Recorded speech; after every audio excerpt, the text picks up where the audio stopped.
Okay, so this session that Graham and I are going to present on is around assessing our Public Health England's public-facing AMR activities using Health Equities Assessment Tool. So I'm Diane Ashiru-Oredope, I'm the lead pharmacist for the AMR program. My name is Graham Hood, and I'm one of the Chief Pharmaceutical Officer's Clinical Fellows based in the AMR program with Diane. So during this talk, we'll be sharing with you about health inequalities, the Health Equities Tool, which is developed by Public Health England, how we assessed PHE's public-facing campaigns using the Health Equities Tool, and then there'll be some questions. Graham and I worked on this project together, but it's very much, Graham did a lot of work around this project, leading the project, and as part of his fellowship year as well.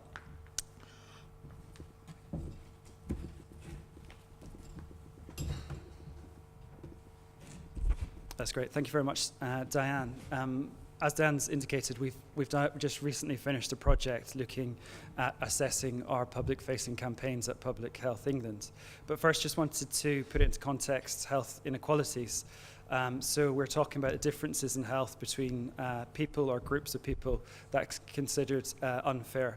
I think it's really important to state that it's a duty for all of us and the organisations that we work for to make sure that we consider the needs of all within us and outside.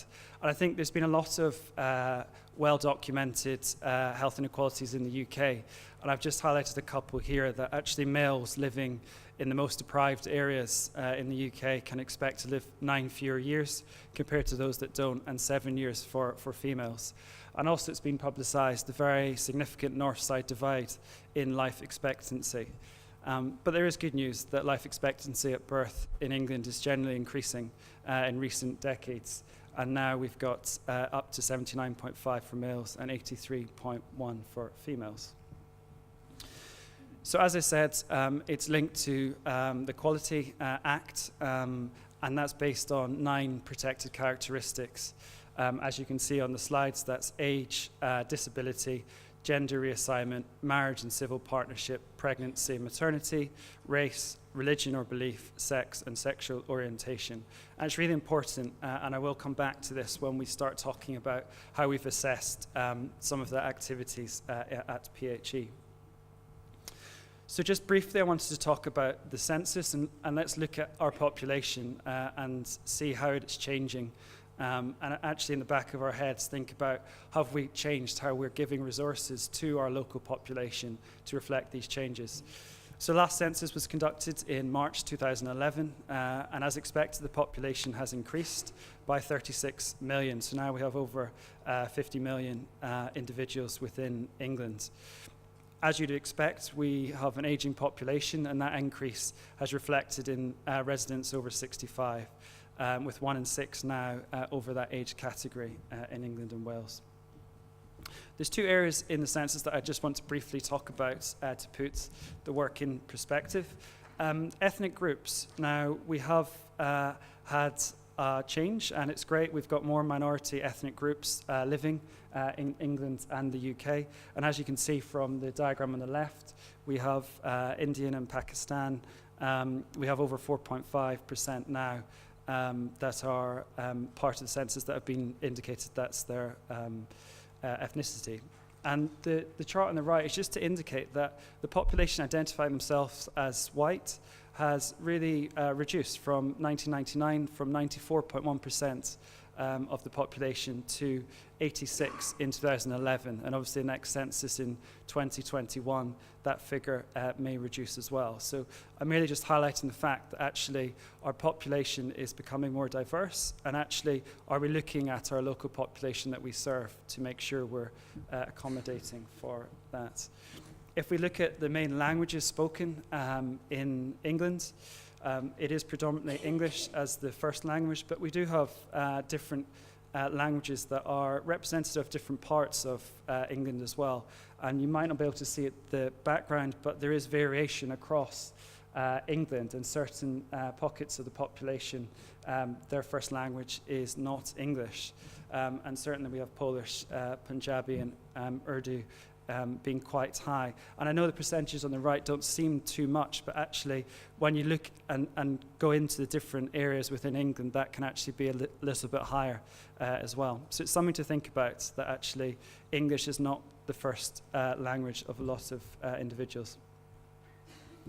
So we have a question for you. Does the information you provide on antimicrobial resistance or stewardship to your patients and the public in your local areas reflect the needs of your local population? So this is a question for the group. Is there any particular area here who particularly focuses on trying to look at the diversity of their local population and whether or not their resources meet that? No one? Oh, what area are you from? South, okay, CCG. And how do you do that? One second. She's over there. She's over there. So we've built a partnership between ourselves and our local equality and diversity team, and they've identified various community groups, and we provide education to those kind of training. It's like a trainer program. Okay. And they take the message out to their community groups in their language. Excellent. There was a project that was also submitted in 2016 awards, which was the lead CCG in one of the pharmacists that went into mosques to provide education for those who attend that setting. Anyone else? Okay, one more over there.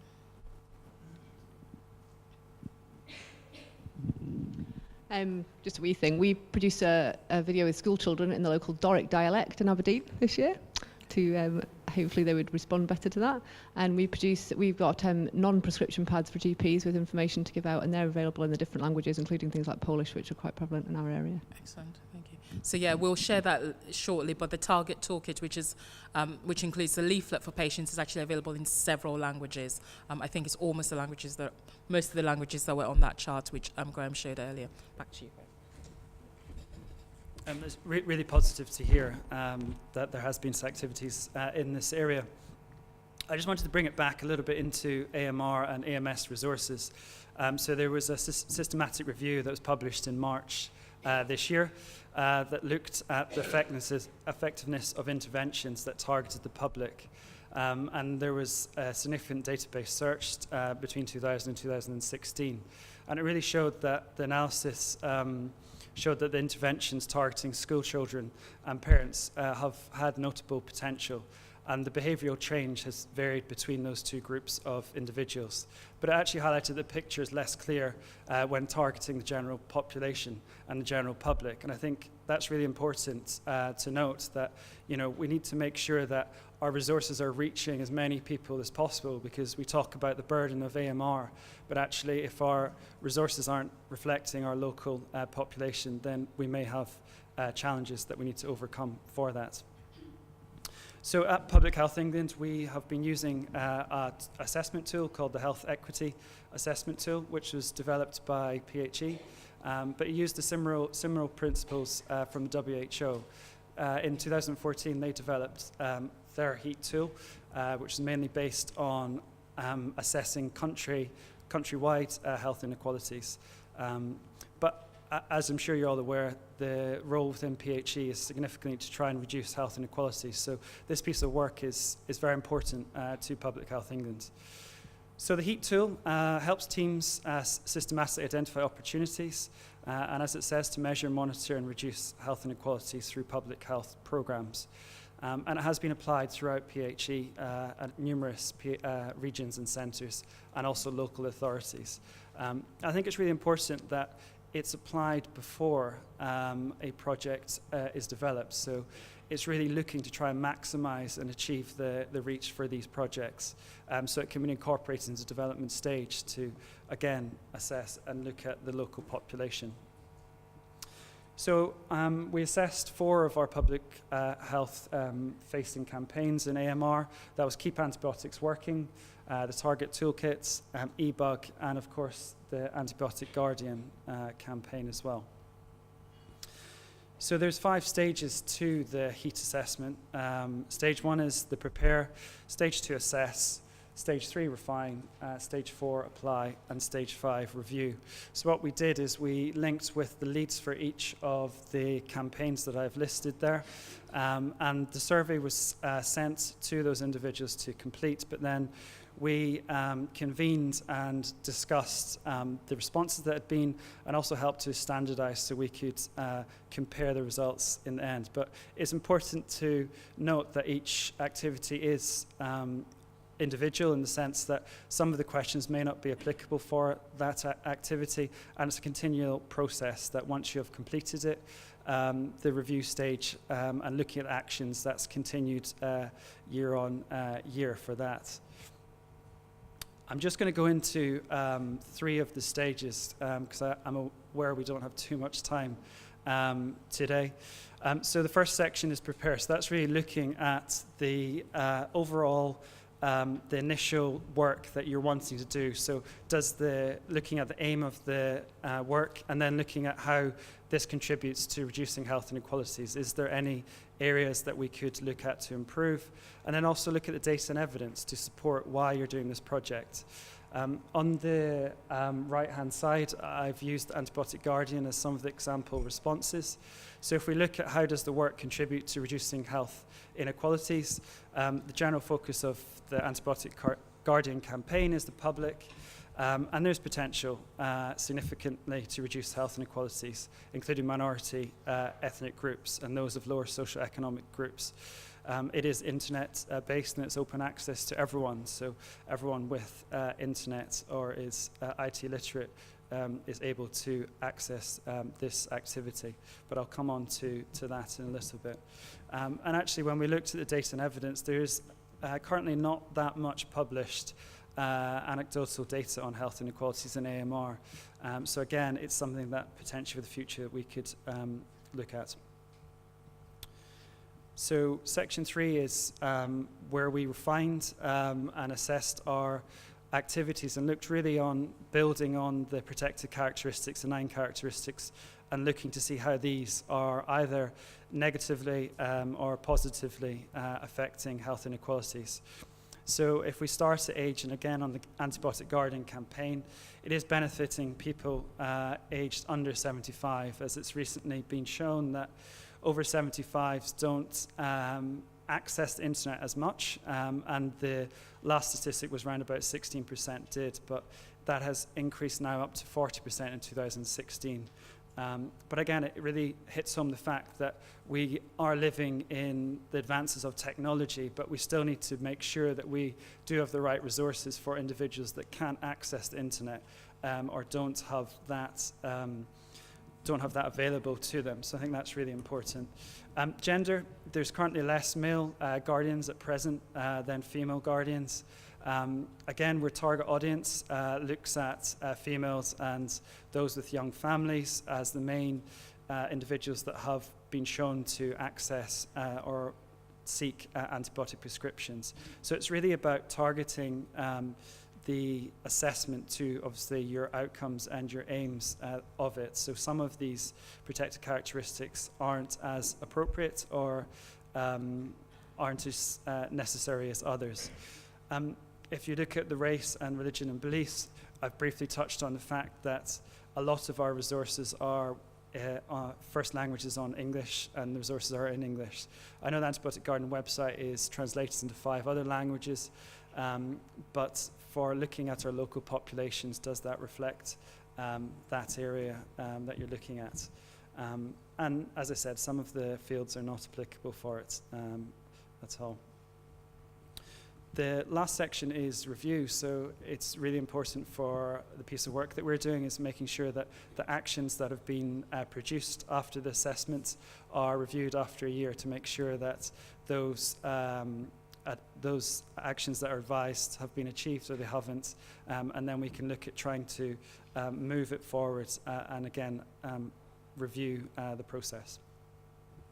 Just wanted to share some notable highlights across the 4 activities and campaigns that we've had. So we've got eBug, our website is translated into over 30 languages, which is great. We've briefly talked about Beat the Bugs community hygiene courses. We now have trainers across England, so it's not just in pockets of communities. And we have the Keep Antibiotics Working campaign that I'm sure a lot of you have seen. And the materials have been available to housing associations and also GPs within lower socioeconomic backgrounds. But also it's been distributed through the prison services as well. So again, we're looking at trying to target different areas and different pockets of the population.